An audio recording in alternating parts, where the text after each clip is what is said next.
So we were discussing about various things related to the Vedas, and we stopped at the Vedic deities. So this is what Sri Aurobindo says, that these deities, the gods and goddesses, they are the forms and personalities of one Godhead.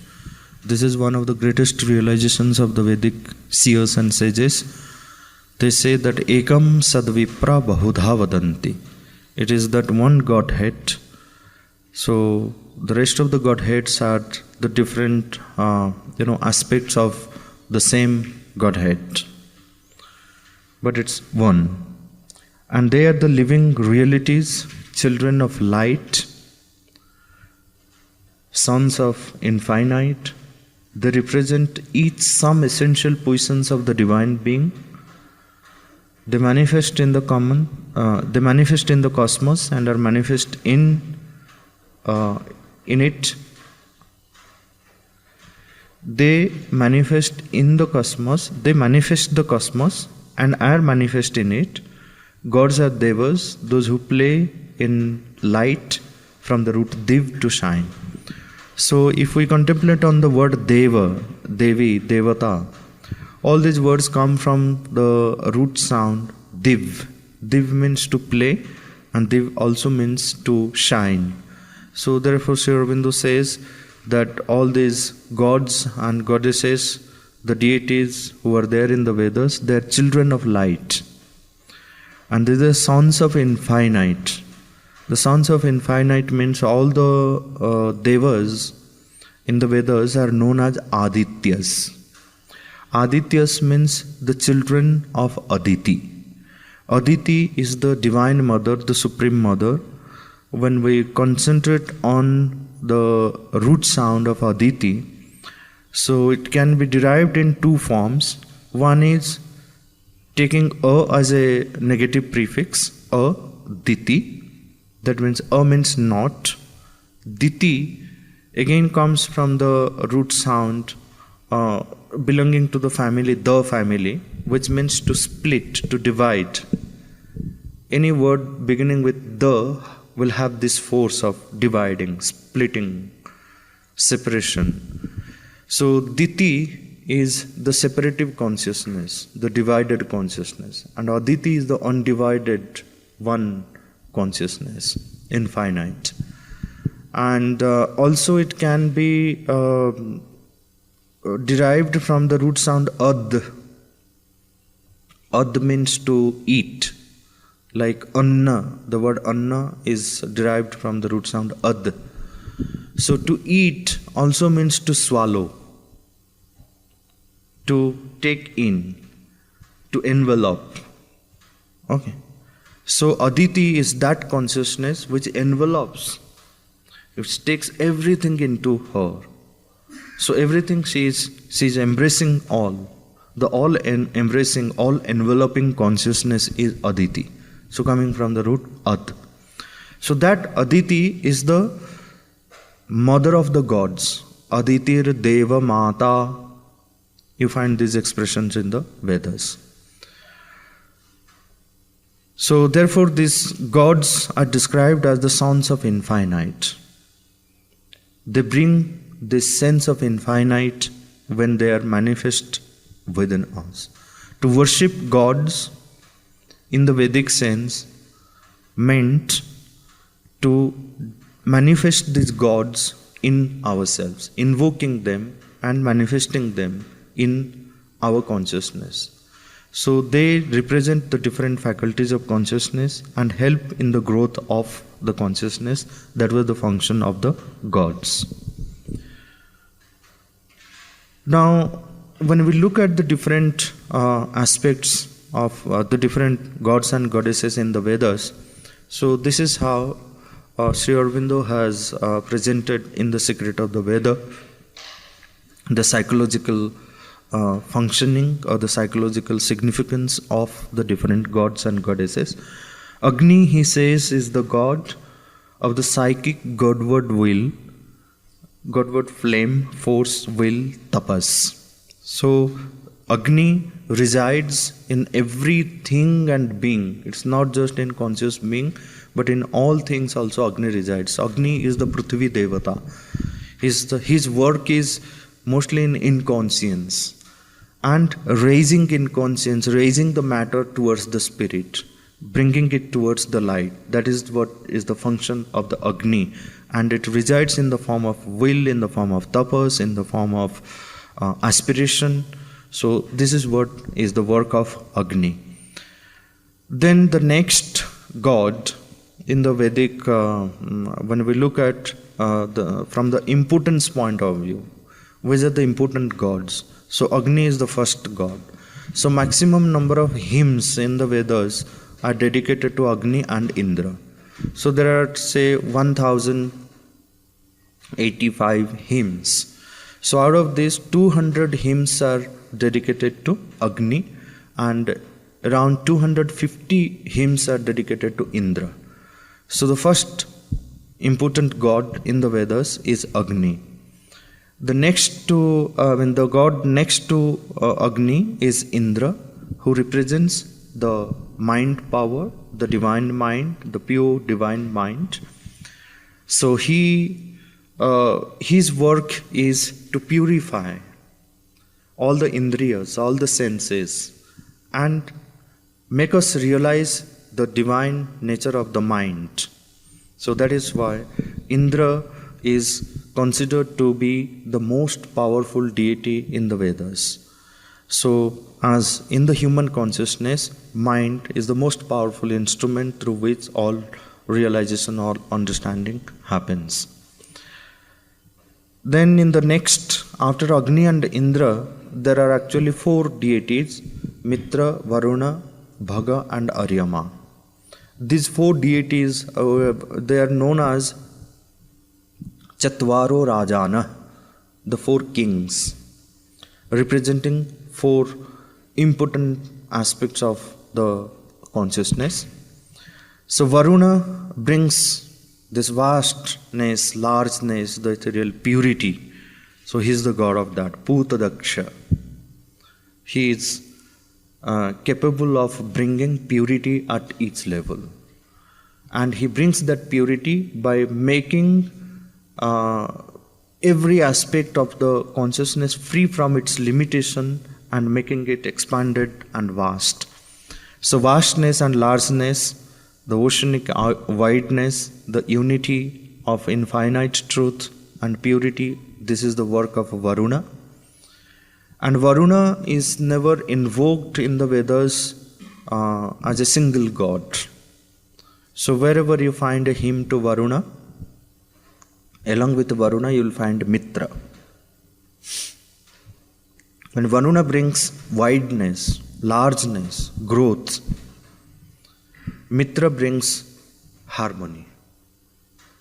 Mitra brings proportion, harmony, friendliness, the love of a friend. So by bringing harmony.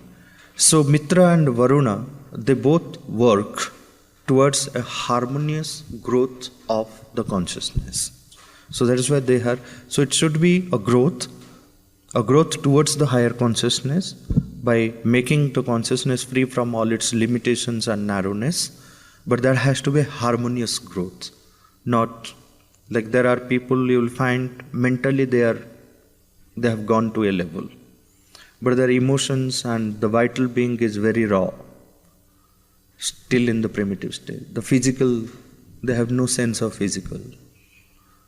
So there are people whose physical consciousness is very good, but mind and vital are not developed. So that is what is not expected by the Vedic system of yoga. So it has to be harmonious growth of each part of the being. So therefore, Varuna and Mitra, they are together they work out this harmonious growth.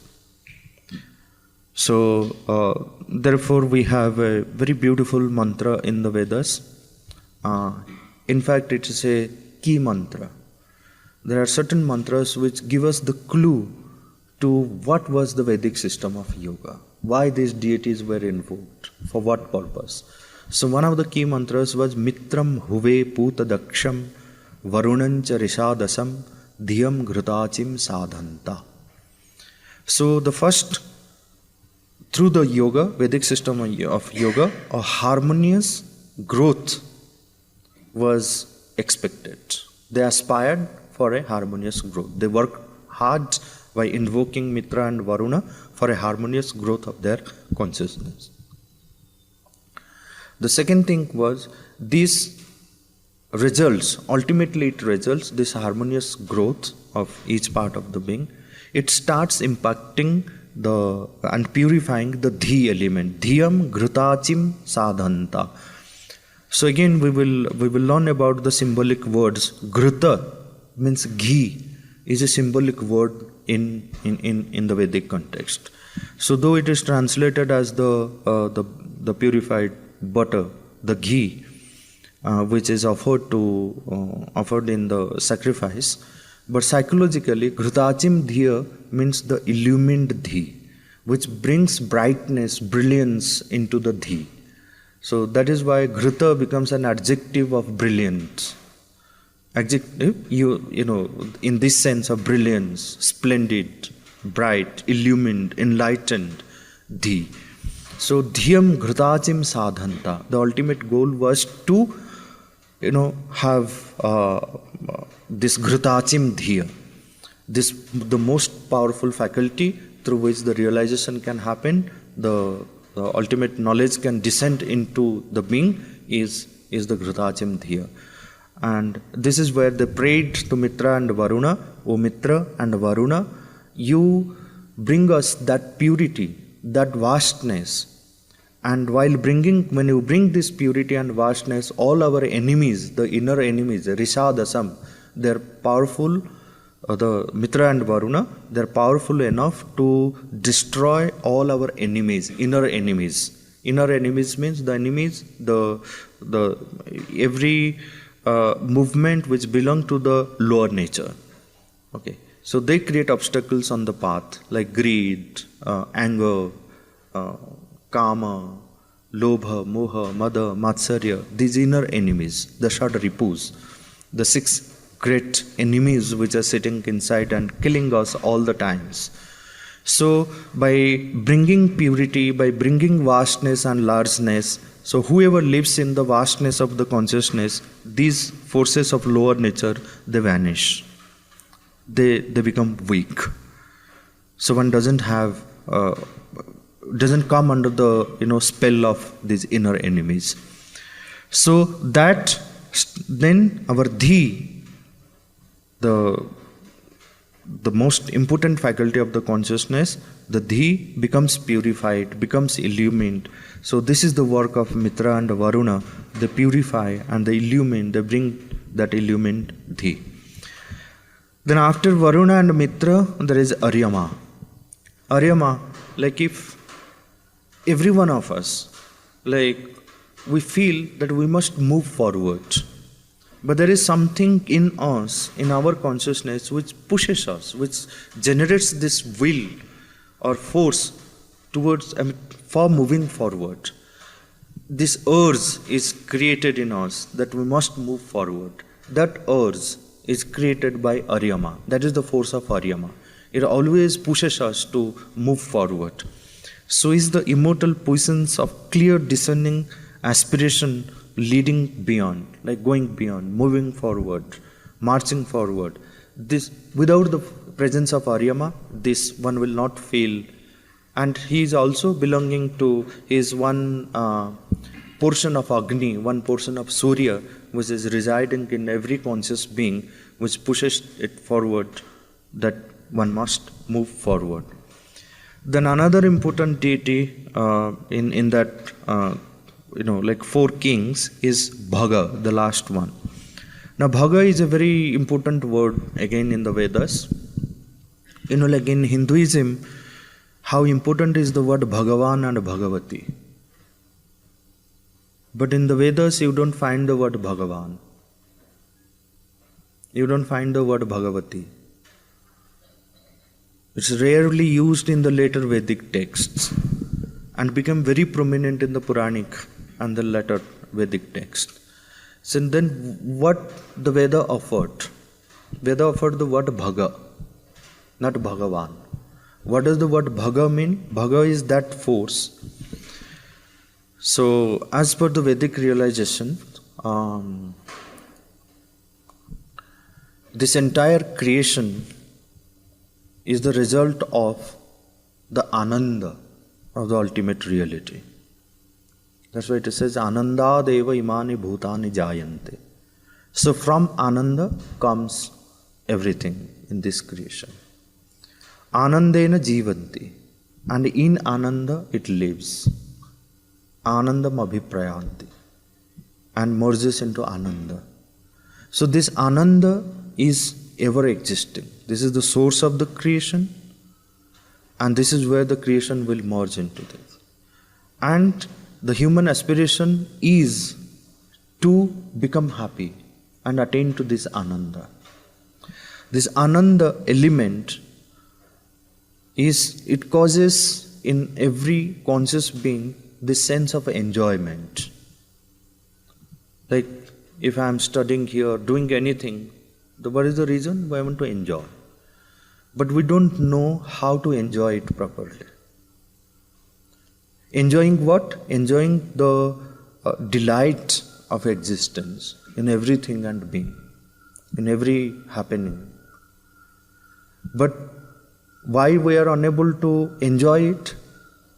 Because we are narrow in our consciousness. We are limited in our consciousness. And in the narrowness, in the limitation, the sense of possession comes. Like we want to possess it. We want to make it our own. Every material thing. So as long as this sense of possession is there, we don't enjoy. Maybe enjoy it so we don't have a lasting happiness, lasting joy. It becomes temporary. So therefore we see in the Upanishad that tena tyaktena bhunjita. Tyaktena bhunjita, enjoying with renunciation means enjoying without any sense of possession. So when this sense of possession is dropped from us, the enjoyment becomes real. Then there is a lasting happiness, lasting ananda. We can experience that ananda in everything and in every situation, every happening, every being. That ananda will be.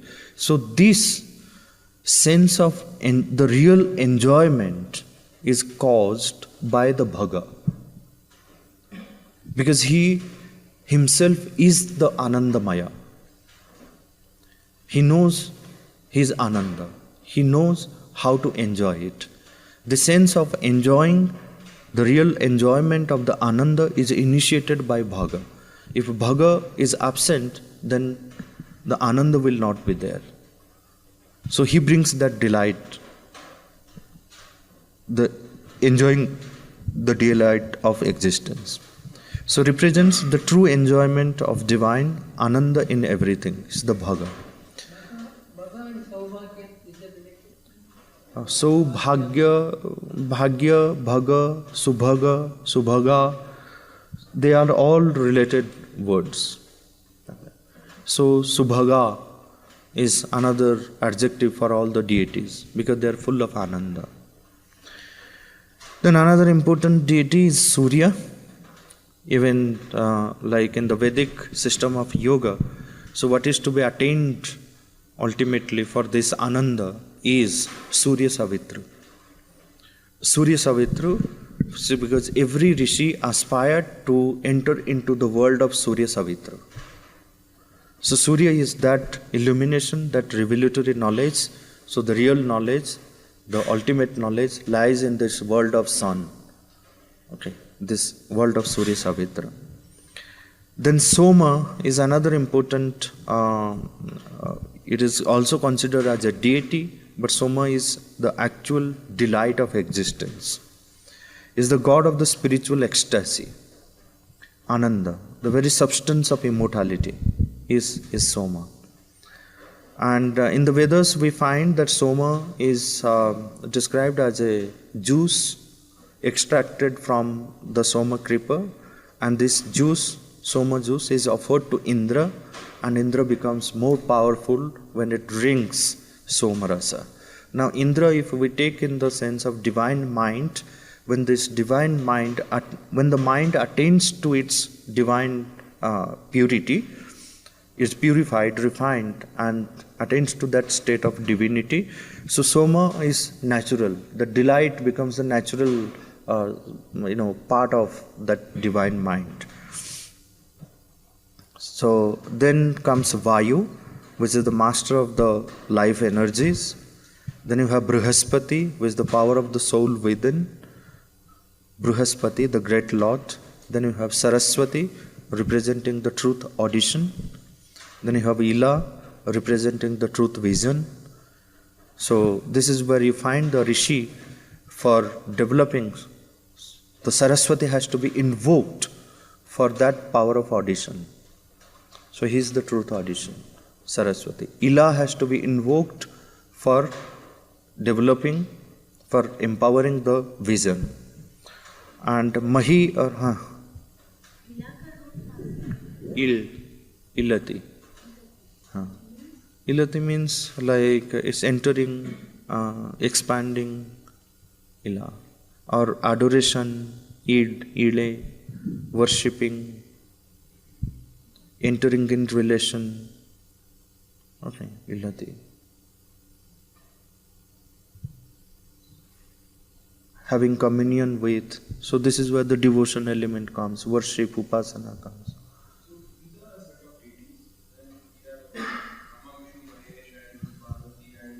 Those become later, Puranic, not in the Vedas.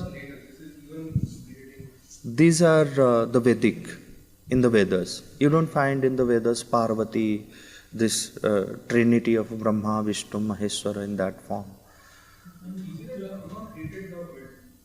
That is the Puranic description. So, in the Vedas you don't find that. For that, yes, we will discuss about that. All these mythologies, they have to be related to many Vedic symbolism and then connect it with the concepts that they have. Many distortions also has taken place. Rudra is there, yes. Rudra, Pashupati, Vishnu, all these deities are there. But their functions are different. So Vishnu, he is the presiding deity of Goloka. Now, if you see, there is a whole journey of yoga which is mentioned in the Vedas, a journey from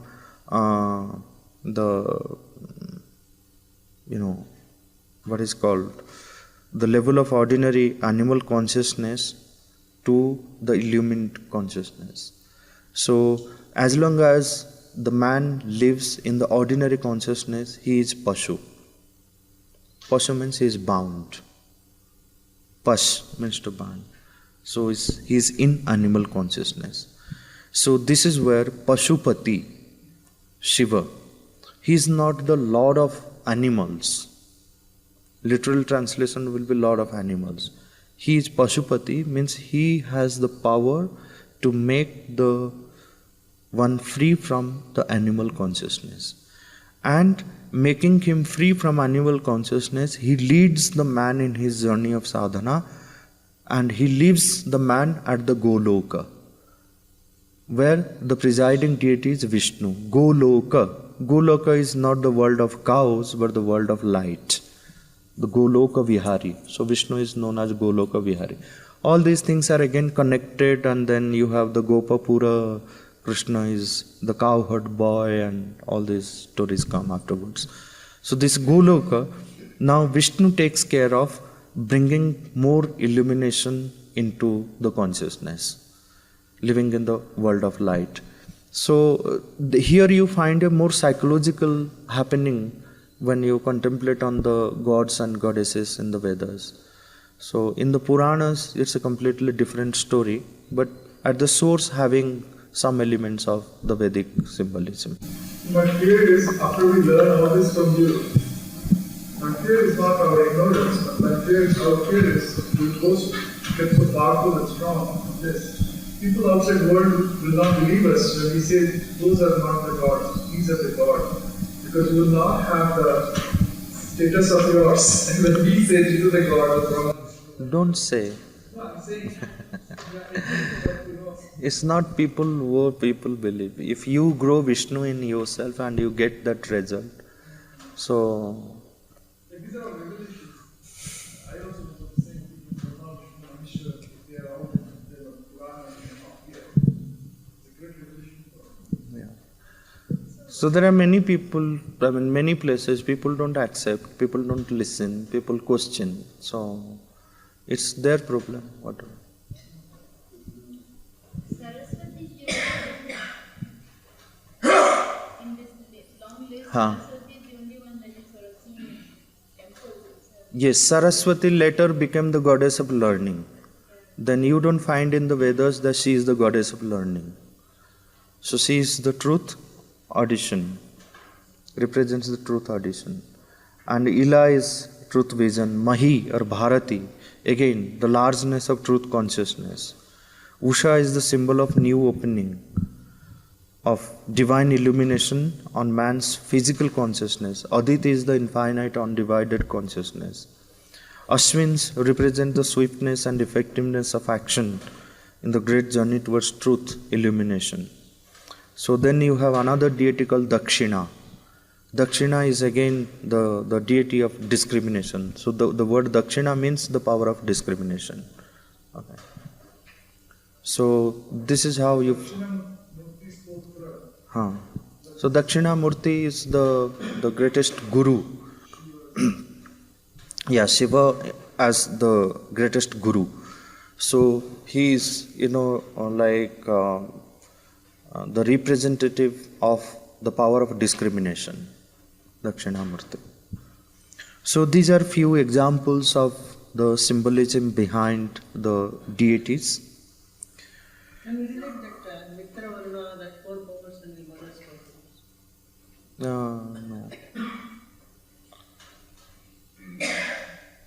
No. Not the 4 with mother. There are many questions which will come up trying to relate to it something. Is there a difference between deities and gods? Deities is a general term which is used for gods and goddesses, both. So if you say God, then you will have a goddess. So I can use Saraswati as a deity, Brahma as a deity. And also the list you had all genders. You had male, female, gender, or just... Yeah, they're feminine also, like Saraswati, Ila, Bharati, Dakshina, they are the feminine deities. There are masculine forms. Mitra, Varuna, Bhaga, Aryama, Agni. And you did No. So then we come to...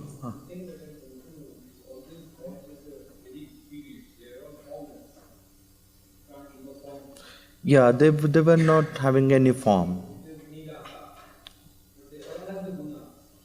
They have all the gunas, so based on their gunas, later we have given a form to them. They were seen maybe in contemplation and seen in some form, so some shape is given by the mind. But this idol worship and all these things, they were not there in the Vedic period.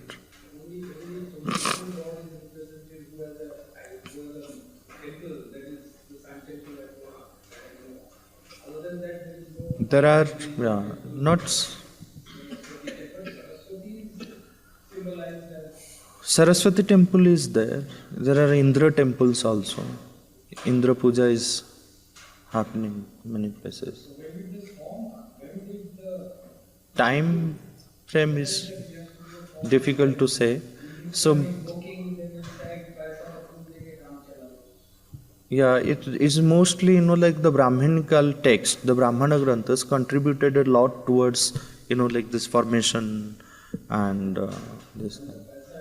Most of the concepts, the beginning of the development of these concepts of Saraswati as the goddess of learning and all these things, it starts from the Brahmana period, Brahmana Granthas, then in the Puranas.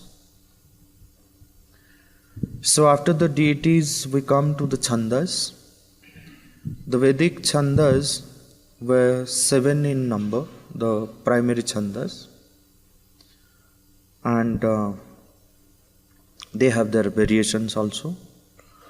So it starts with Gayatri, which is of a 24 syllable, but having 3 lines, Tripada. But the Gayatri in the classical meter is Chatushpada, 4, having 6 syllables each in line. And in the Vedas it is 8 syllables in 3 lines. Then you have Ushnik, you have Anushtup. So all the number of syllables increasing by 4. 24, 28, 32, 36, 40, 44, 48. So these are the 7 chandas that one finds in the Vedas. But there is a big difference between the classical meter and the Vedic meter. The classical meter, the chandas, they were more regulated by the number of syllables and the arrangement of syllables by short and long. And it's a fixed pattern. The Vedic chandas are regulated only by the aksharas, not by arrangement of short and long. So one doesn't find the short-long arrangement in the Vedic meters. So it's simply the number of syllables. And in classical meter, the number of syllables is fixed. Suppose Gayatri is 24, all the times it has to be 24. But in the Vedas, it doesn't matter. It can be 25, it can be 26, or it can be 23 or 22. Either 2 syllables less or 2 syllables more. It will not be considered as a defective. That flexibility is there in the Vedas. And depending upon whether 1 or 2 syllables less or more, each chanda has 4 divisions. So if it is 1 syllable less, it will be something like, suppose we take Gayatri, 1 syllable less, it will be Nichrud Gayatri. Okay. Then if it is 2 syllables less, it will be something like another name will be there.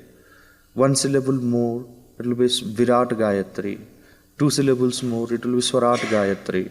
So 4 different divisions of each chanda are there if you have 1 or 2 syllables less or more. So how do they do the adjusting? Because when you have 2 syllables less or 1 syllable less, the rhythm is going to be affected at places. So there they introduce something called, if it is less, so they do the adjustment by splitting the sound. Not all the places, but there are certain places. For example, the famous Gayatri mantra, Tat Savitur Varenyam. Instead of 8 syllables, the first line has only 7 syllables. Tat Savitur Varenyam. 7 syllables. So, to make it 8, so many people say that you add Om, it becomes 8. But Om is not a part of the mantra. So there is something which is called Vyuha. They make it like Vareni Am or Vareni Yam. In both ways it is possible. So this is what is called Vyuha. There are many techniques. We don't need to go so deep into it. But these are the chandas, and there are many other varieties of these chandas existing in the Vedas. So when reciting the chandas or the mantras of the Vedas, the chanda, devata and rishi, chanda, devata.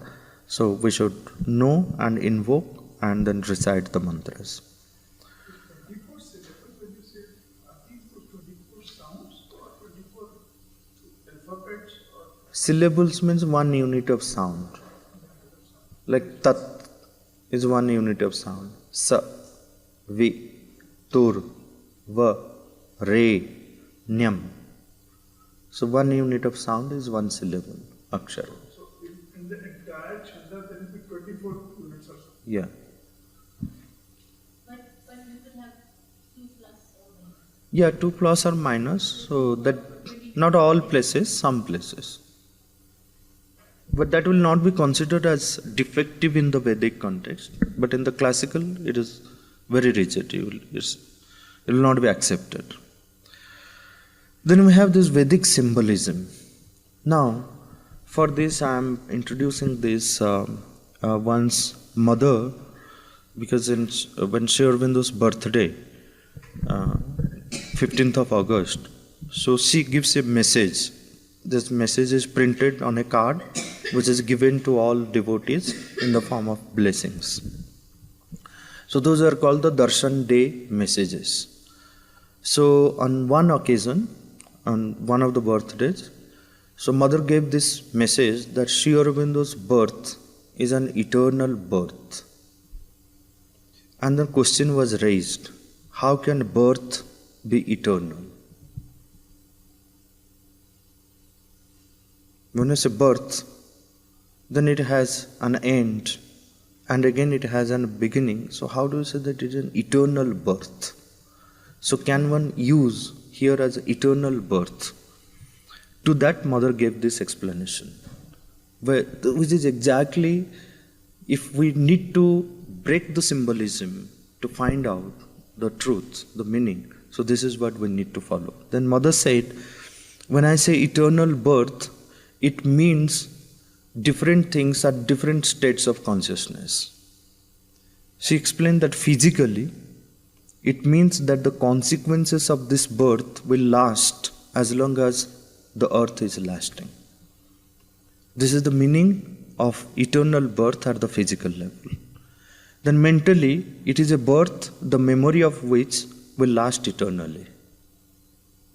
This is the mental level, this is the meaning. Then it is psychically, it is a birth which will recur eternally from age to age in the history of the universe in various forms.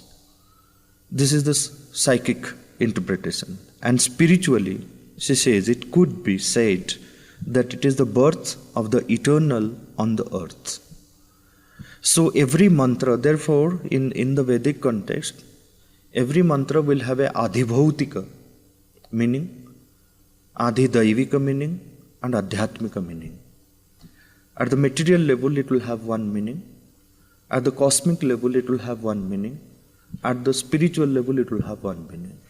So depending upon the state of consciousness one who is, so the meaning will be revealed accordingly. So every mantra can be interpreted at these folds. So that therefore you can have a scientific, geographical interpretation of the Vedas. You can have a psychological interpretation of the Vedas. One can have a cosmological interpretation of the Vedas. So the mantras were interpreted in these three forms: adhidaivika, adhyatmika, and adhibhautika.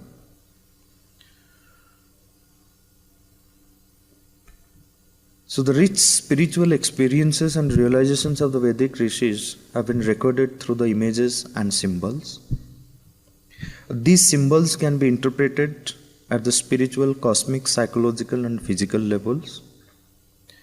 At the highest spiritual level, the Vedas reveal the highest spiritual truth, powers, laws of the transcendent reality.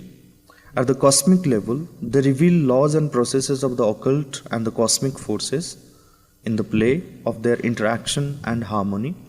At the psychological level, the Vedas reveal the manifestations and workings of these cosmic forces in the psychological being of the man. At the physical level, it reveals the deeper laws of the physical nature. It all shows that there is an universe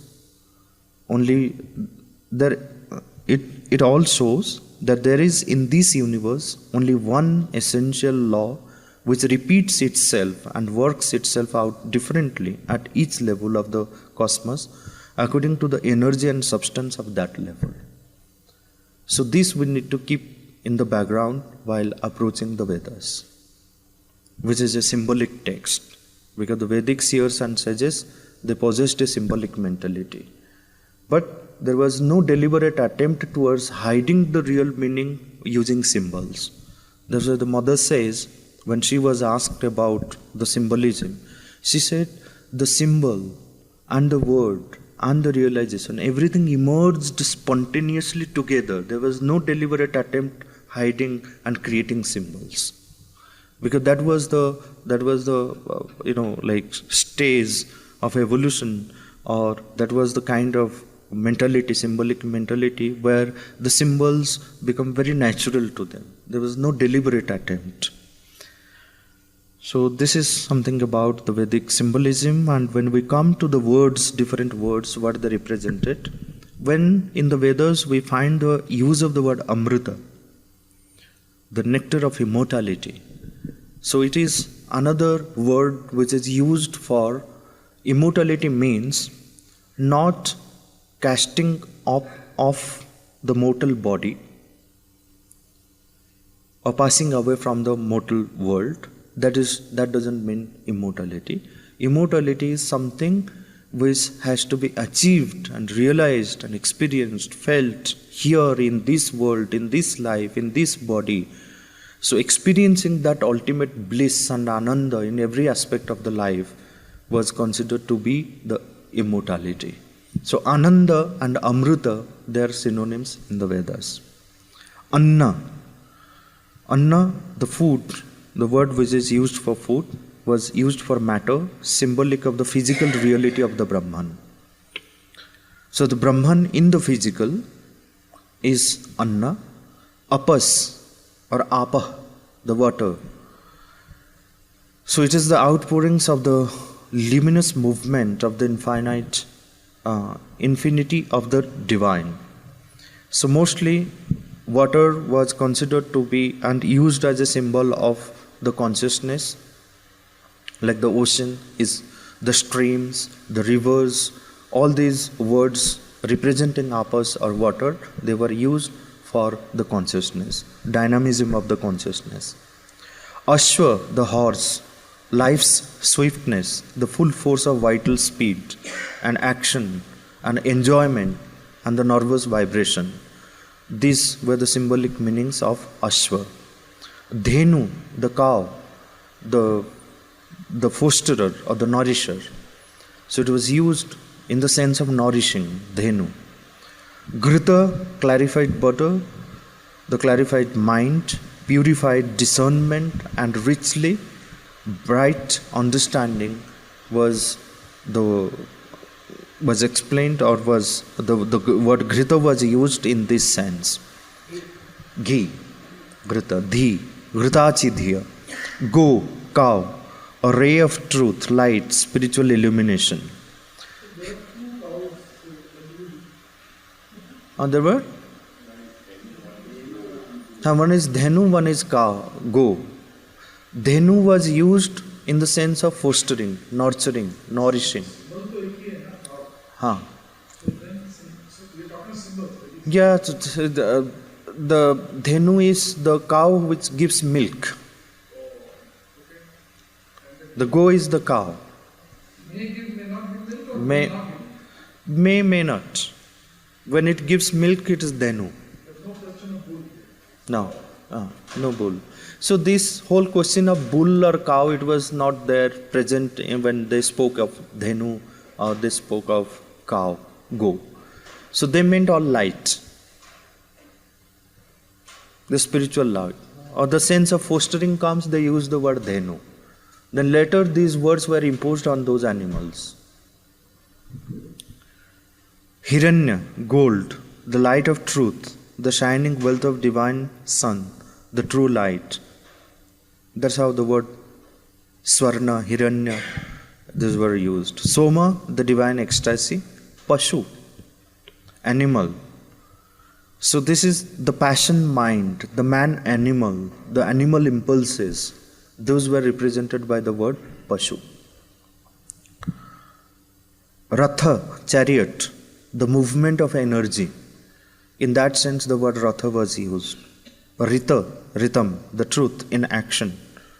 It is right truth of divine being, regulating right activity of both mind and the body.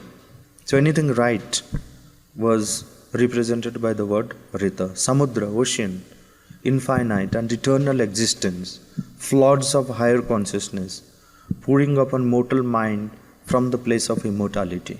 So that's how the word Samudra was used. And there are plenty of words. These are some of the key words which I picked up to give a feel of the symbolism in the Vedas. I think during the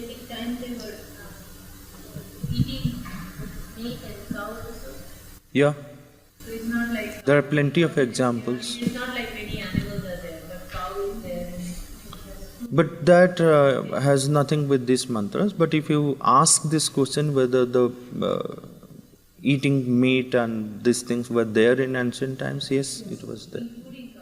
Yeah, including cows. Brahmins are also supposed Because symbol is cow, no? It's not like there's a camel.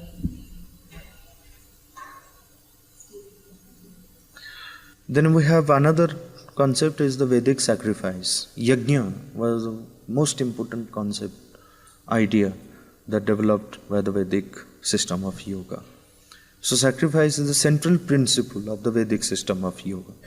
So every activity was organized around this concept, the fundamental concept of sacrifice. In all its aspects and details, the Vedic sacrifice is purely symbolic. As we discussed yesterday about the involution and evolution, this whole cycle was considered to be yajna. It is preeminently esoteric, not exoteric, psychological, not ritualistic in its conception. The whole process of the universe is in its very nature a sacrifice, voluntary or involuntary, self-fulfillment by self-immolation, by self-giving. To grow by giving is the universal law. That was at the root of the idea of a yajna. It is the intuition into the mystery of the original creative act by which the supreme reality becomes causal, subtle, and the gross universe. It is the process by which the indivisible unity of the spirit becomes and involves itself in its exact opposite. That means it becomes divided, fragmented, and gross, lost completely in that gross matter. That is the infinite fragmentation of the matter. It's interrelated to understand and realize and read this.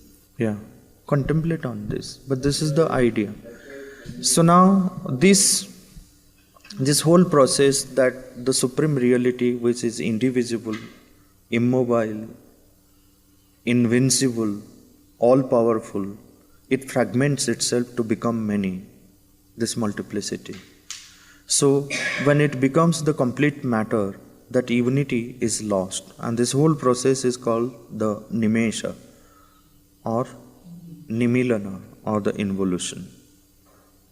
Okay.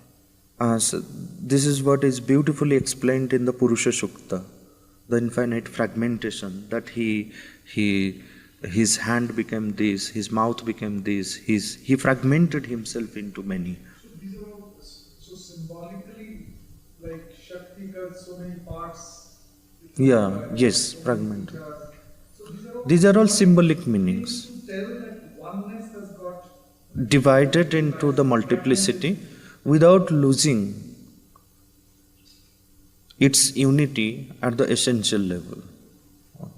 So then this essential nature of ourselves must be realized, fulfilled. So that's the work, that's the purpose. that we are supposed to realize this. Yes, But we are stuck there. we're stopped there. So we must grow towards the fullness, towards that unity, by establishing unity and equality at each level of consciousness. Is self-giving. That you lose yourself, you give yourself. Immolate. Self-immolation or self-giving. So we come to the core teaching of the Vedas. Sri Aurobindo has summarized this core teaching very beautifully in few passages. So those passages are further reduced in what we will be seeing here. The first realization, the first teaching of the Vedic system of yoga, it says that there is a world of truth, light and immortality, higher and superior to the world of human existence, and that man has to inwardly ascend into it and live in it. This is the first teaching of the Vedic rishis. But again, not chronologically, but the realizations are summarized in this form, the Vedic system of yoga. That the world in which we live, all that we experience in this world, in the state, there is a world higher than this world, where a greater light, more powerful light, a greater truth, a greater immortality which exists. And the purpose of man is to ascend towards that higher world in order to experience the fullness of one's own self. So one has to ascend to that. This is the first point. The second point is that there is no hard and fast rule or injunction or prescriptions that you can arrive at that or ascend to that by following these paths. In the Vedic system of yoga, in the Tantric system of yoga, and especially when you come to Sri Aurobindo, there is no one way. So everyone is left free to find one's own path, discover one's own swabhav and swadharma and follow that for attaining to that path. So it says the man has to discover the path to this great world of light, truth and immortality. So each one is free to choose his own path. It is not that only this path will lead, only this discipline will lead. So that is why when you go to the ashram, Sri Aurobindo ashram, there is no discipline, fixed discipline that at this time you have to do this, at this time you have to do this, at this time you have to do this, do this, do this. This outer discipline is not going to help in any manner.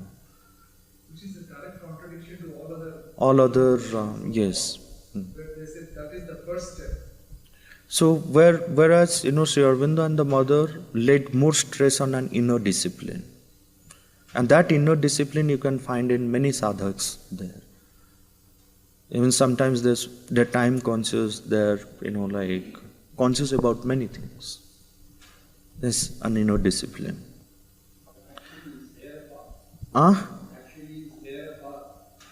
There are many paths, not a path.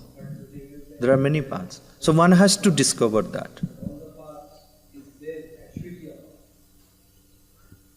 Yeah, it's a path. Then what? If not path, then what? No, when one attains to it, then. But till one attains to it, there has to be a way.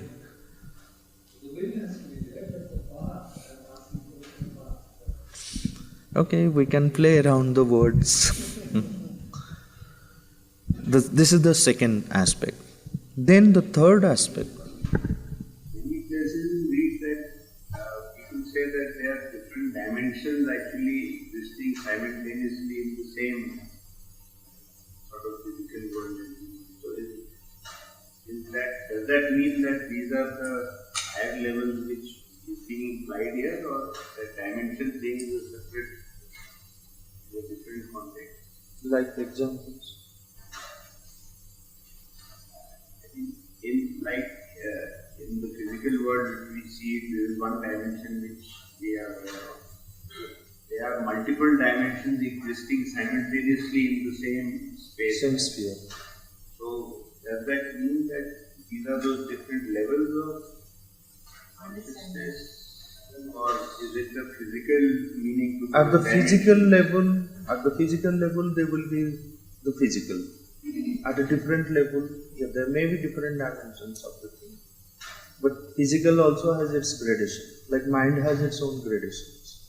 Vital has its own gradations. There may be gradations in that sphere. Or aspects in that sphere. Different aspects.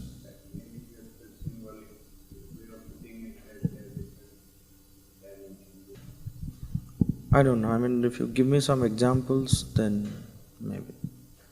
So there is a concept of garnet field about having different dimensions. There is a parallel dimension which runs. Parallel universe. Parallel dimension. I believe he is referring to that. But in this, it is not about that. That is totally different. That's a totally different concept. This one, it's about your own self rising to the higher consciousness. Right? Hmm. That's what Here it is more towards ascending towards higher and higher levels of consciousness. Anyway, so this is the second teaching, and the third teaching is that our life, this is what has been the realization, and this is what practically we experience in our day-to-day life, is that our life is a battle between the powers of light and truth, the powers of darkness and falsehood. And man can establish truth and light within him and attain victory over darkness and falsehood by constantly invoking the presence of the divine, by constantly invoking the divine powers and manifesting them within him. This is the task, this is the path of the yoga, the Vedic system of yoga. So therefore, the rishis constantly invoked the powers of the divine powers to come to their help and manifest those qualities, divine qualities in them, to dispel the falsehood and the darkness, the powers of darkness. And without invoking the divine powers, it's difficult to have victory over the falsehood. The falsehood cannot be, though we say that tit for tat. So the falsehood cannot be removed by another falsehood. It will increase the volume of falsehood, but it will not dispel it. Only like I heard one Swamiji, he said that instead of raising a war against darkness, simply light a candle. So that was the work of the Vedic seers and sages, by invoking constantly the divine powers and manifesting them within them. So they wanted to have victory over the falsehood and the darkness. And again, the choice was always up to each individual. Nothing was imposed. So therefore, we find Sri Aurobindo in his book, The Mother, says very clearly, the divine does demand a surrender from you, but never imposes anything on anyone. It demands a surrender, but never imposes anything on anyone. This is where the most beautiful example that you will find. Again, true leadership, Krishna. He explains everything. He gives the total knowledge to Arjuna. And after giving this whole knowledge, what does he say? He says, Yathechasi tatha kuru. I have given you the knowledge. I have shown you the path. Now it's up to you to choose this or that. You want to fight or don't fight. It's up to you. He leaves the matter there. He shows the path. He doesn't impose, because that's not the divine rule. Imposition is no divine rule. Divine rule is you see the path. You are given the knowledge, but the choice is yours.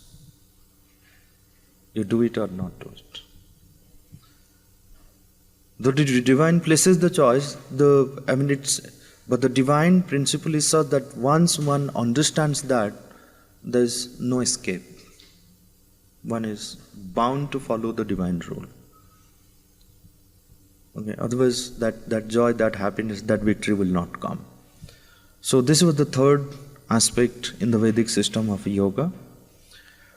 And then there was this, what we started, the essence of the Vedic knowledge is reality is one. The reality as one, or is one. Okay. The Vedas declares Ekam Sat. The reality is one. Ekam Sat. And Tad Ekam. These are the expressions that you find in the Vedas. But this one has become many. It has extended himself to become many. And though it has extended himself and has become many, it still lives in everything and being. But by living in everything and being, still it is beyond everything. So it is Bhuvana Pravishta. It has entered into every aspect of the creation, everything and being in the creation. At the same time, it is Bhuvanatita, it is beyond the Bhuvana. And he has the power to play this dual role by being or by not being, or going beyond. So that is where he is the supreme, undivided, invincible. He is immobile, still he moves through everything. So that's the kind of description again which were realized more. These deeper aspects, this Vedic vision was more realized in the Upanishadic age, where the Upanishadic seers, they brought out the essence of the Vedic principles, the Vedic vision, in a more transparent language, making the Vedic symbolism, making the Vedic teaching free from its hardcore symbolism. In a transparent and simple language, we find these deeper, essential teachings of the Vedas reflected in the Upanishads, which we will be doing tomorrow. This core Vedic teaching, when you started, you said this was more Aurobindo's. This is how Sri Aurobindo has summarized in his book, Secret of But the this broadly is in consonance with what the universal thought on Vedic teaching is? Or is that there a difference? Yes, no, it is in harmony with that. In harmony with Yes, sir. or the universal, what every sage and seer of present day. Yeah, absolutely. This is the gist of Vedas. According to the realizations of Sri Aurobindo. Right, but I mean, they put Because this a is, way of putting yeah, it, this is but universal. essence- This is the essential teaching of the Vedas. So, No one will deny to this or Yeah, put a no one will question to deny it. it. Yes.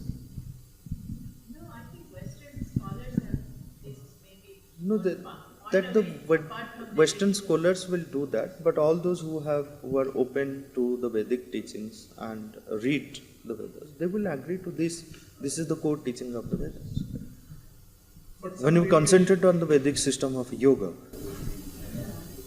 some other thoughts on core Vedic teaching, which are slightly at variance just to get a more diverse view. Someone maybe I have not read much about what others have said about the Vedas. I'm more concentrated on Sri Aurobindo. But this sounds to be the Same more thing, sir. universal accepted. This one, no, the say very Sandhyavandana concept, it depends No, on no, the- that is our life there. battle between the same thing. In the Atya- Gita also you find that, in Upanishads also you find that. But the in other aspect texts. of the symbolism is accepted.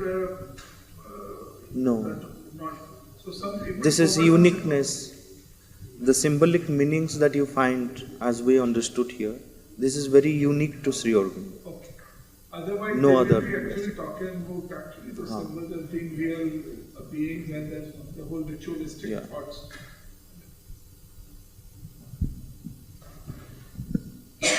Okay, so we take a break for 5-10 minutes and then come for the next session.